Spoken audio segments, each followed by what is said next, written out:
오늘 이 시간에는 성탄의 기쁜 소식이라는 제목으로 성탄 메시지를 여러분들에게 전하도록 하겠습니다.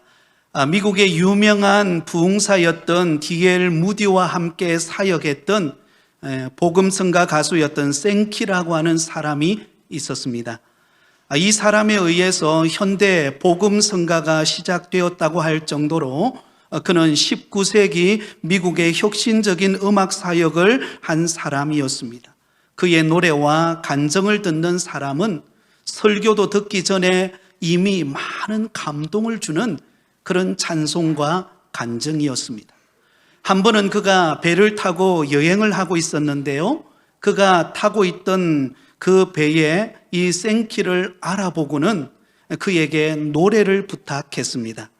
그러자 마침 그날이 12월 24일 성탄절 이브 날이었기 때문에 목자의 노래라고 하는 성탄 캐롤을 불렀습니다. 노래가 끝나자 한 남자가 그의 앞으로 오더니 이 생키에게 이렇게 묻는 것입니다. 혹시 당신은 남북 정쟁 당시에 혹시 북군이 아니셨습니까? 어떻게 하셨습니까? 저는 북군에 속해 있었습니다. 그 생키의 대답을 듣고 그는 자신의 이야기를 시작했습니다. 1862년 12월 24일 그는 남군의 수색원으로 북군의 진지 깊숙이 침투한 적이 있었다고 합니다. 그런데 그 깊숙한 북군의 그 진지 깊숙이 침투했을 때 그 보초를 서고 있는 한 보초병이 노래를 불렀는데 바로 오늘 부른 그 노래를 부르더라는 것입니다. 그래서 그 노래를 들으면서 문득 가족과 교회와 또 그리고 친구들과 함께 보냈던 그 고향의 크리스마스 그날이 생각이 난 것입니다. 그리고는 그의 노래를 다 들었고 난 다음에 너무나 감동이 되어서 그 보초병을 향하여 총을 쏠 수가 없었다는 것입니다. 왜냐하면 이 거룩한 날 성탄절만큼은 사람을 향하여 총을 쏠 수 없었기 때문입니다. 그 말을 들었던 이 생키가 그의 손을 붙잡고는 너무나 감사하면서 성탄절을 주신 하나님 앞에 감사의 기도를 드렸습니다. 성탄절은 바로 자신을 살리는 날이었기 때문입니다. 사랑하는 성도 여러분, 오늘은 참으로 기쁘고 즐거운 성탄절입니다. 죄로 말미암아 영원한 형벌받아 지옥에 갈 수밖에 없던 존재들이었던 저와 여러분을 구원하시기 위해 하늘의 영광의 보좌를 버리시고 낮고 낮은 이 땅에 오신 날, 예수님이 탄생하신 날, 바로 성탄절입니다. 그래서 오늘 이 시간 성탄절을 맞이한 저와 여러분에게 예수님께서 이 땅에 오신 목적이 무엇인가를 함께 나누면서 은혜를 받기를 원합니다. 오늘 우리가 읽은 본문의 말씀은 예수님께서 그가 자라셨던 고향 나사렛이라고 하는 고향으로 가서 안식일에 회당에 들어가서 그가 성경의 이사야서를 펼쳐 읽으면서 자신이 왜 이 땅에 오셨는가, 예수님이 이 땅에 오신 목적에 대하여서 스스로 밝히는 본문의 내용입니다.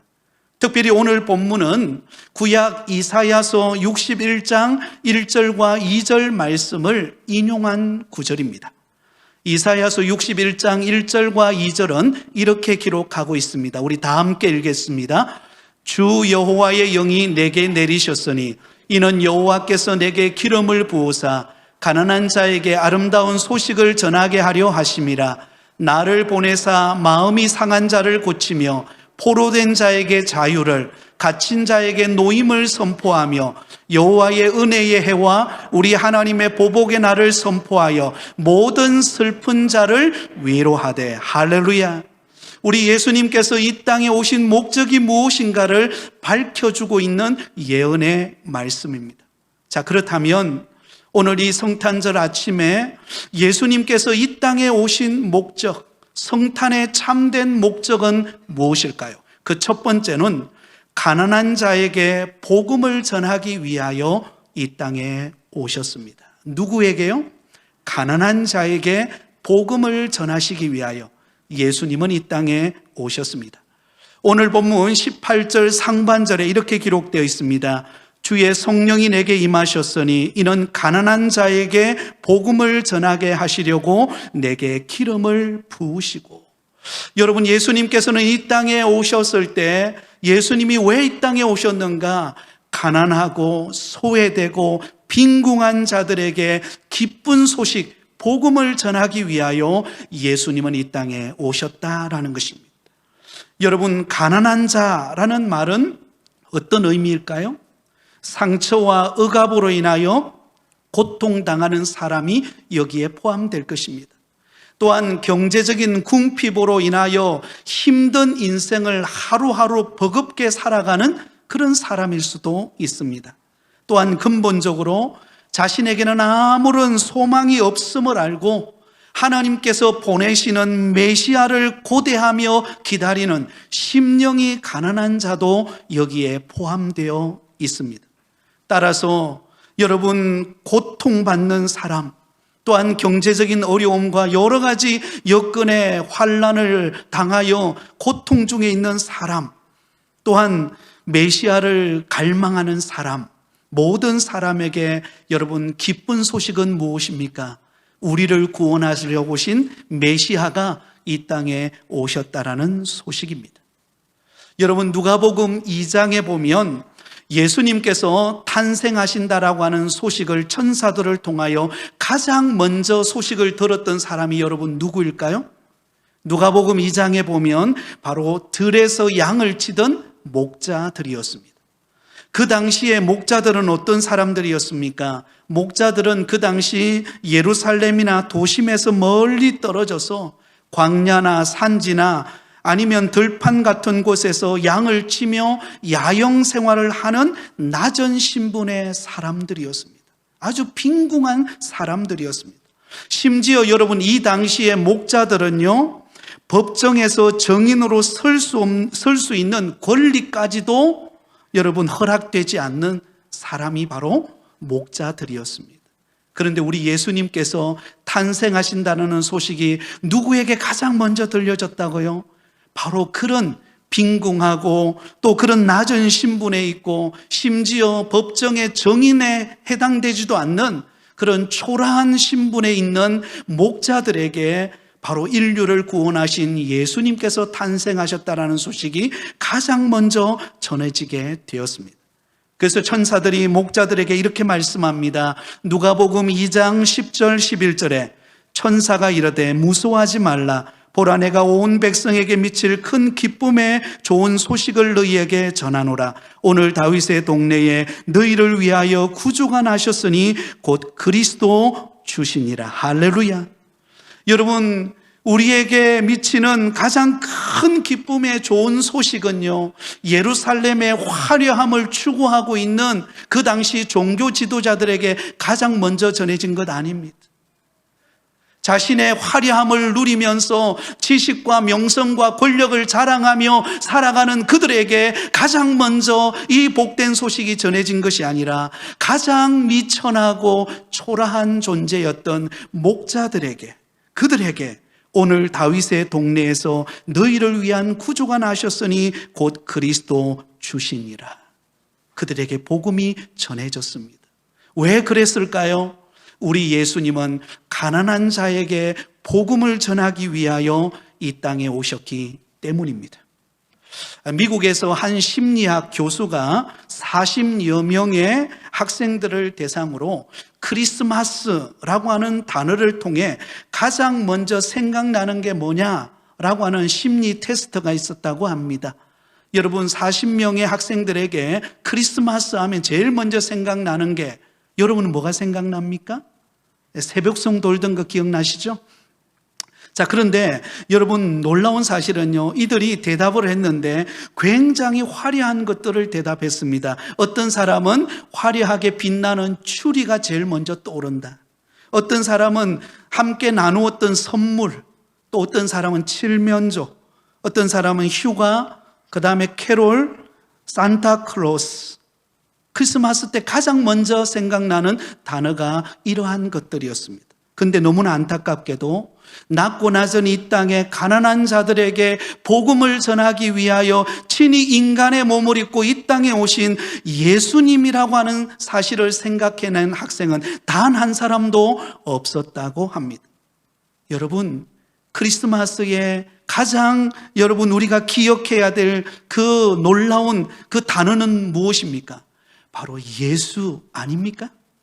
예수 그리스도. 죄인된 우리 인간을 구원하시기 위하여 하늘의 영광의 보좌를 버리시고 낮고 낮은 비천한 몸으로 가난한 모습으로 이 땅에 오신 예수 그리스도, 그분이 기억나야 할 줄 믿습니다. 사랑하는 여러분, 가난이 무엇입니까? 가난은 있어야 할 것이 없는 것이 가난입니다. 여러분들은 요즘 어떻습니까? 여러분들은 부유하세요? 아니면 가난하십니까? 범죄한 우리 인간은 하나님께로부터 분리되어 하나님과의 교제가 없게 됨으로 인하여 영적으로 가난한 자가 되었습니다. 죄악과 죽음의 권세에 사로잡혀 기쁨과 평안을 빼앗겼기 때문에 심적인 가난함도 있습니다. 또한 우리가 이마에 땀을 흘리고 수고하지만 그 수고의 대가가 가로막혀 우리에게 다 찾아오지 않는 환경의 가난함도 우리에게 있습니다. 여러분, 요즘에 이 불황의 시기를 우리가 지나가고 있지 않습니까? 금리는 올라가고 여러 가지 형편은 더 점점 힘들어져 가는 이러한 때 정말 우리는 뭔가 부족하고 있어야 될 게 없는 것처럼 느껴지고 뭔가 우리는 쪼들리는 그런 삶의 현실을 우리는 살아가고 있습니다. 그러나 여러분, 분명한 사실은 우리 예수님은 이러한 가난한 우리를 위하여 이 땅에 오셨다라는 사실입니다. 이 날이 바로 성탄절입니다. 여러분이 가난함을 느끼는 것은 무엇입니까? 육신의 가난함을 느끼고 계십니까? 아니면 심적인 가난함을 느끼고 계십니까? 아니면 영적인 가난함을 겪고 계십니까? 우리 예수님은 이 땅에 오셔서 낮고 낮은 말 구유 위에 예수님께서 뉘어셨을 뿐만 아니라 예수님께서 공생의 사역을 감당하실 때도 예수님은 언제나 가난하고 소외된 사람들 곁에서 그들을 위로하고 그들을 치유하고 그들을 회복하시는 분으로 계셨습니다.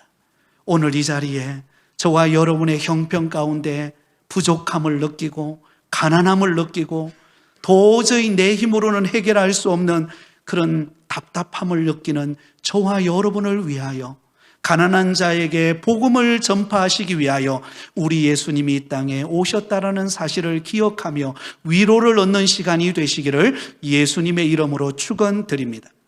두 번째로, 예수님께서 이 땅에 오신 목적은 포로된 자에게 자유를 주시기 위하여 오셨습니다.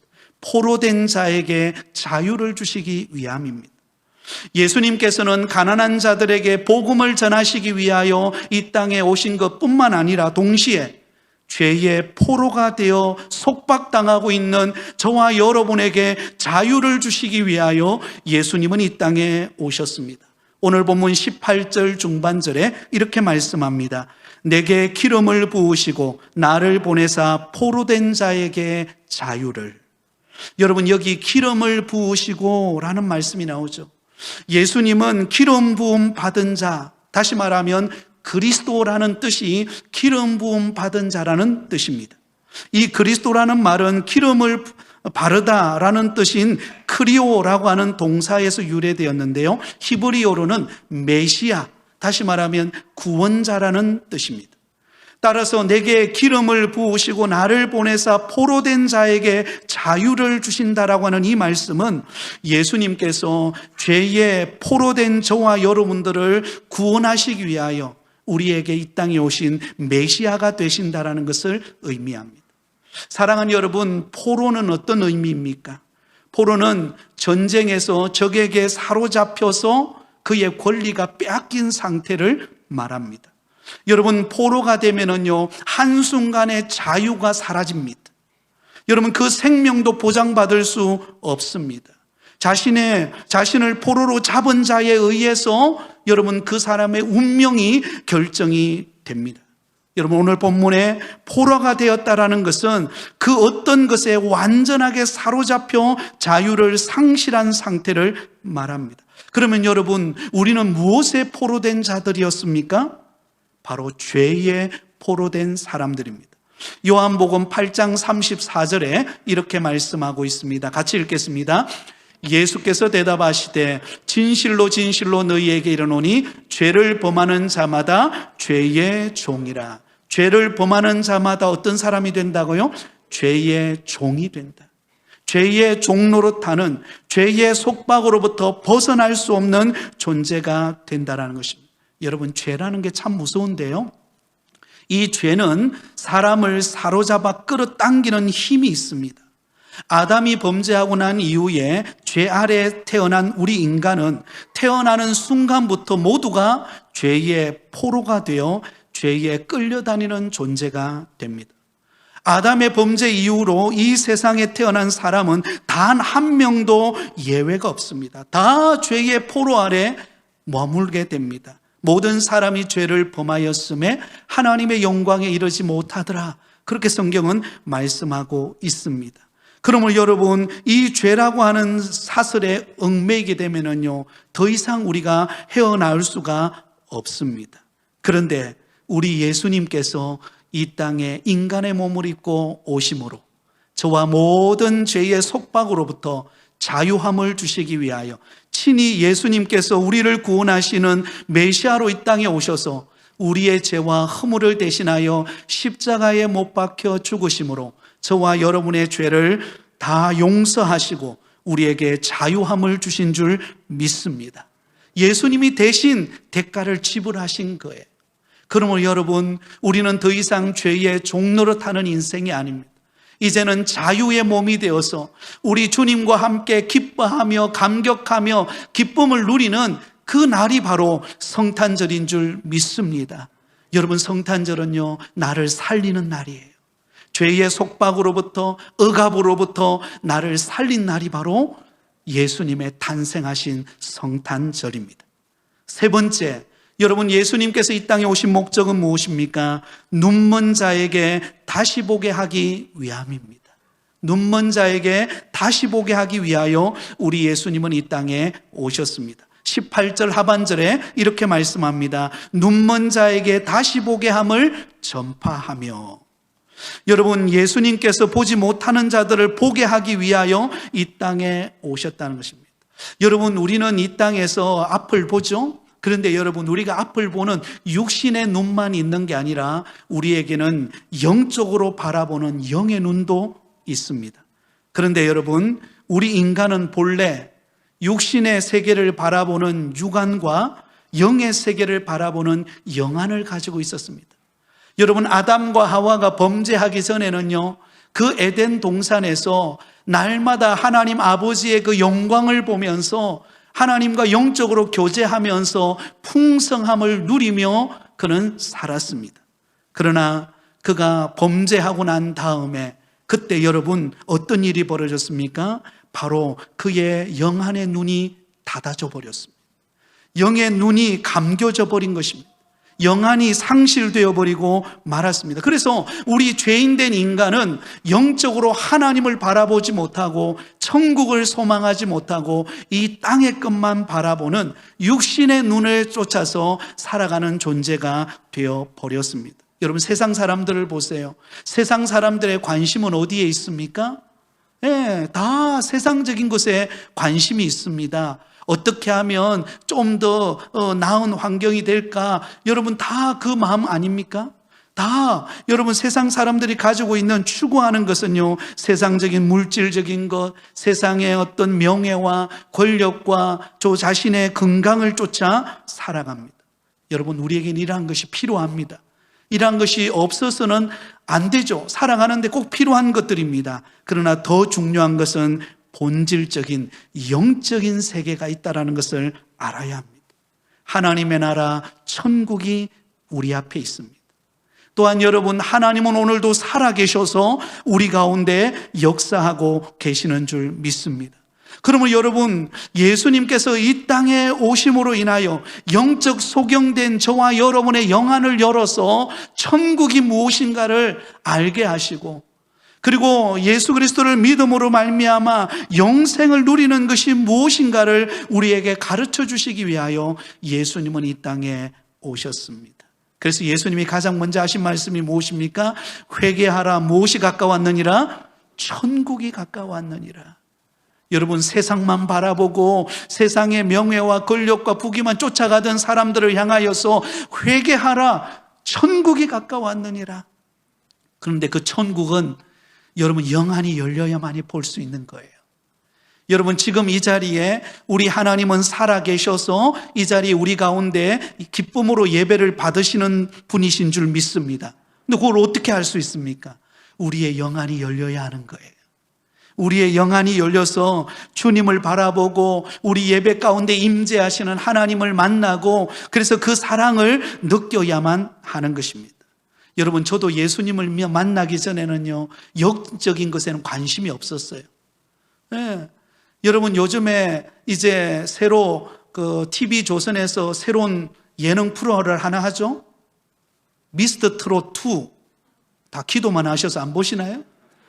네, 미스터 트롯 2. 제가 그걸 보면서 내가 예수님을 안 믿었다면 아마 저거 나왔을지도 모르겠다. 왜냐하면 저는 예수님 믿기 전에 제 이름처럼 가수가 되고 싶었어요. 그래서 노래하는 걸 즐거워했고 나름대로 또 그쪽에 심취되어 있었습니다. 그런데 고등학교 1학년 때 예수님을 만나고 난 다음에 영의 눈이 열리는 순간 정말 너무너무 새로운 세계를 보게 된 것입니다. 그래서 주의 종이 되어서 오늘 이 자리에 있습니다. 그래서 제가 미스터 트롯 2를 재방송을 보면서 아내에게 말했어요. 내가 예수 안 믿었다면 저 나갔을 거라고. 지금도 늦지 않았다고 이야기하더라고요. 이거 어떻게 해야 되죠? 나가야 되나요? 말아야 되나요? 네, 여러분 기도해 주시면 네, 여러분 영의 세계가 열리면은요 다른 걸 보게 돼요. 내 눈앞에 보이는 거, 이거 뭐 없어지는 거, 여기에 막 심취해가지고 낙심하고 절망하고 막 불안해하고 그러던 인생이 영안의 눈이 딱 열리는 순간 하나님의 신비한 영적인 은혜를, 세계를 보고 천국을 맛본 사람은요 하나님을 찬양하지 않을 수 없는 것입니다. 하나님 앞에 나와서 예배하지 않을 수 없는 것입니다. 기쁨으로 주님 앞에 영광 돌리며 춤추며 기뻐하며 찬양하게 되는 줄 믿습니다. 지난번 우리가 추수감사주일 때 우리가 기뻐하며 찬양하며 우리가 오후 예배 시간에 함께 기관별 찬양을 했잖아요. 우리 박대현 장로님 나와서 춤추는 것 여러분 처음 보셨죠? 하나님께서 춤추게 하시는 은혜를 주신 줄 믿습니다. 여러분 영적인 세계를 경험하면 달라지는 것입니다. 그러므로 예수님께서 이 땅에 오셔서 저와 여러분의 영안을 열어서 천국이 있음을 알게 하시고 예수님을 믿는 믿음 안에 영생이 있음을 알게 하시고 주님을 믿고 살아가는 것이 얼마나 복된 인생인가를 알게 하시는 은혜, 이것이 복된 은혜인 줄 믿습니다. 오늘 두 분이 은퇴를 하십니다. 정말 오늘 은퇴를 하시기까지 몸된 교회를 위하여 보이지 않는 곳에서 섬기며 수고한 그 영적인 헌신과 희생을 우리 하나님은 기억하실 줄 믿습니다. 하나님이 축복하실 줄 믿습니다. 그러므로 오늘 이 아침에 저와 여러분의 영안의 눈이 열리기를 바랍니다. 요한복음 9장 39절에 이렇게 말씀하고 있습니다. 같이 읽겠습니다. 예수께서 이르시되 내가 심판하러 이 세상에 왔으니 보지 못하는 자들은 보게 하고 보는 자들은 맹인이 되게 하려 함이라 하시니, 보지 못하는 자들에게 보게 하신다는 것입니다. 천국을 알지 못하고 예배가 얼마나 귀하고 하나님을 섬기는 것이 얼마나 좋은가를 알지 못하던 우리에게 그걸 보게 하는 영적인 눈을 열어주신다는 것입니다. 사랑하는 성도 여러분, 2022년 한 해 동안도 하나님의 은혜 속에 우리가 살아왔는데요, 이제 새로 밝아오는 2023년도에 더욱더 영적인 것을 사모하며 은혜를 사모하며 믿음 안에 승리하는 여러분 되기를 예수님의 이름으로 축원드립니다. 마지막 네 번째로는요, 눌린 자를 자유하게 하기 위하여 이 땅에 오셨습니다. 어떤 자에게요? 눌린 자를 자유케 하기 위해 오셨습니다. 18절 하반절에 눌린 자를 자유롭게 하고, 여러분 여기서 눌린 자라는 이 말은요, 어떤 의미입니까? 이 세상의 근심과 걱정에 매여 있는 상태를 말합니다. 여러분, 우리가 믿음으로 살아가지만은요, 우리는 매일같이 세상의 염려와 걱정과 불안이 우리의 마음속에 틈을 탑니다. 때로는 경제적인 불안 때문에 염려하고, 때로는 내 건강의 어려움 때문에 우리는 근심하고, 때로는 여러 가지 우리 가정의 형편과 자녀들 때문에 염려하면서 우리는 불안해합니다. 그러는 가운데 우리 마음속에 있는 평안과 자유함이 사라져버리는 거예요. 그런데 우리 예수님께서 이 땅에 오실 때 어떤 분으로 오십니까? 그런 눌린 우리를 자유케 하시고 우리에게 참된 은혜와 평강을 주시기 위하여 예수님이 이 땅에 오셨다는 것입니다. 여러분, 인간이 눌린 자가 되는 것은 그 근본적인 원인은 무엇입니까? 죄의 포로가 되었기 때문입니다. 그래서 여기 눌린 자라고 하는 이 말은 상처나다, 산산이 부서지다, 박살나다라는 의미가 있습니다. 이사야서 61장 1절에서는 이 말씀, 이 단어를 마음이 상한 자라고 표현하고 있습니다. 여러분, 눌렸다라는 것은 내 마음이 상했다는 거예요. 내 환경에 불어오는 바람으로 인하여 여러 가지 부딪혀오는 온갖 염려와 걱정에 짓눌려서 내 마음이 상하고 산산이 부서진 상태가 되었다는 것이에요. 그래서 기도를 해도 기도도 안 되고, 하나님 앞에 나와 예배하지만 뭔가 답답하고, 나만 외로운 것 같고, 나만 지쳐있는 것 같고, 나만 홀로 된 것 같은 그런 스트레스가 우리 마음에 찾아올 때가 있습니다. 그러나 여러분, 죄인된 우리, 죄의 포로가 되어 있고 눌려있는 우리를 자유케 하기 위하여 우리 예수님은 하늘의 영광의 보좌를 버리시고 낮고 낮은 이 땅에 오신 줄 믿습니다. 그래서 우리를 대신하여 십자가에서 우리의 눌린 모든 아픔과 상처와 고통을 담당하시고 십자가에 못 박혀 죽으심으로 우리의 모든 그 눌림을, 그 아픔을 치유하셨습니다. 그래서 예수님께서는 마태복음 11장 28절에 이렇게 말씀합니다. 오늘 저와 여러분에게 주시는 말씀입니다. 같이 읽겠습니다. 시작. 수고하고 무거운 짐진 자들아 다 내게로 오라. 내가 너희를 쉬게 하리라. 할렐루야. 아멘. 수고하고 무거운 짐진 자들, 수고하고 무거운 짐에 눌려있는 자들, 여러분, 그 모든 것을 주님 앞으로 가져오라는 것입니다. 왜? 예수님이 이 땅에 오실 때에 그 눌린 자를 자유케 하시기 위하여 이 땅에 오셨기 때문에 우리의 눌린 것, 우리의 불안한 것, 우리의 아픔, 우리의 스트레스 받는 것, 우리의 모든 고통을 주님 앞에 내어놓으면 주님께서 우리를 만지십니다. 주님이 우리를 치유하십니다. 주님이 우리를 고치십니다. 그 주님을 바라보며 우리가 일어나기를 원하는 것입니다. 그래서 예수님이 오신 거예요. 오늘 이 시간에 여러분들에게 있는 스트레스가 무엇입니까? 여러분의 마음을 짓누르고 있는 그 눌림이 무엇입니까? 이 시간 내가 나사렛 예수 그리스도의 이름으로 명하노니 여러분의 모든 눌림이 떠나가는 은혜가 있기를 바랍니다. 네. 그러므로 결론적으로 오늘 보면 19절은 이렇게 말씀합니다. 우리 19절을 같이 읽겠습니다. 시작. 주의 은혜의 해를 전파하게 하려 하심이라 하였더라. 여러분, 여기 은혜의 해라는 것은 유대인들에게는 매 50년째 되는 해는 희년이 주어집니다. 이 희년이 주어지는데요, 이 희년은 무엇인가 하면 빚진 자들이 탕감받는 날입니다. 그리고 노예들이 자유의 몸이 되는 날입니다. 그 어떤 억압으로부터 자유케 되는 날이 희년, 바로 주의 은혜의 해입니다. 이때는요, 경작도 안 해요. 그래서 짐승과 땅도 휴식을 취합니다. 다시 말하면 회복이 이루어지는 날이라는 것입니다. 우리 예수님께서 이 땅에 오심으로 말미암아 저와 여러분에게 영적인 희년의 복을 주시는 은혜가 임하는 줄 믿습니다. 우리를 짓눌렸던 모든 짐은 떠나갈 것입니다. 우리 마음에 답답한 모든 것이 예수 그리스도가 오심으로 자유케 되어지는 은혜가 임하는 줄 믿습니다. 그러면 여러분, 우리가 가진 짐을 주님께 내려놓으세요. 여러분, 어떤 아픔이 있습니까? 어떤 고통이 있습니까? 그걸 주님 앞에 내려놓고, 주님, 나의 눌림으로부터 자유케 해 주옵소서. 나의 억압으로부터 새롭게 하여 주시옵소서. 나에게 희년의 은혜가 있게 하여 주시옵소서. 주께서 역사하시는 일들이 일어날 것입니다. 여러분, 그러므로 우리 예수님은 이 땅에 참된 희년, 참된 은혜의 해를 주시기 위하여 가난한 자에게 복음을 전하시고, 포로된 자에게 자유를 주시고, 눈먼 자에게 다시 보게 하고, 눌린 자에게 자유함을 주심으로 주님 안에 있는 참된 은혜와 평강을 누리며 살아가도록 이 땅에 오신 분이 우리 예수님이라는 것을 기억하며 주님 안에서 기뻐하며 감사하며 자유함을 누리는 저와 여러분이 다 되시기를 예수님의 이름으로 축원드립니다.